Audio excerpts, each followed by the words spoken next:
nous, pour l'instant, on n'est pas encore reconnus comme des étudiants parce que nous n'avons pas fait nos inscriptions pédagogiques et tout. En plus, en tant qu'apprenants, nouveaux bacheliers, nous ne sommes pas initiés à faire certaines choses, surtout ceux qui n'ont jamais eu l'occasion de côtoyer les ordinateurs et consorts, ceux qui n'ont jamais fait les cours en ligne. Aujourd'hui, ils nous l'imposent au détriment de nos moyens, au détriment de nos capacités.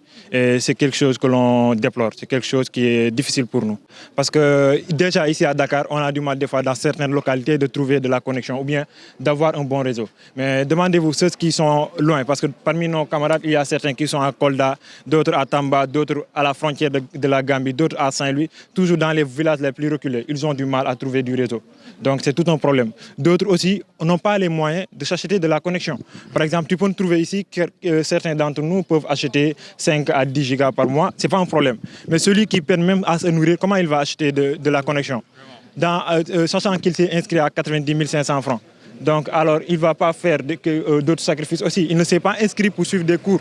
Il ne s'est pas inscrit à 90 000 francs pour racheter des connexions et suivre des cours difficilement. À l'ISEP de Diamniadio, il y a beaucoup plus de filières de sciences techniques.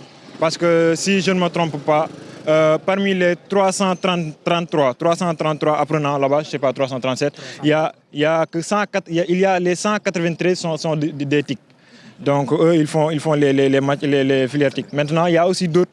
Le reste, ils sont dans l'automobile, les mécaniques et consorts.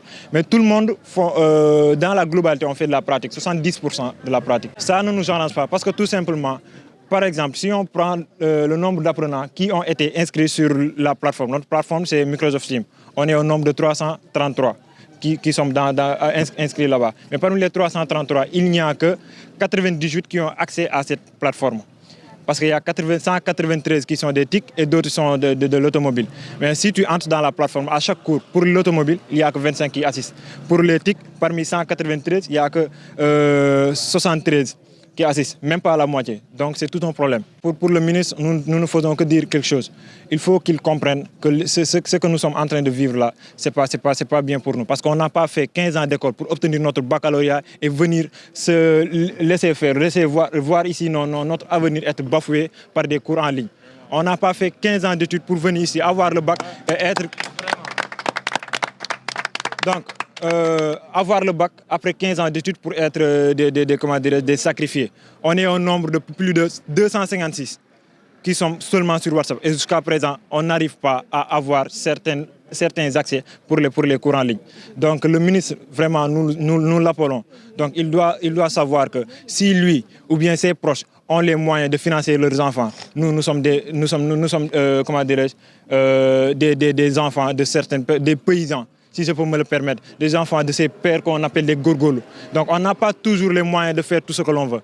Donc lui, s'il a les moyens, il doit juste prendre ses enfants et les mettre à notre place.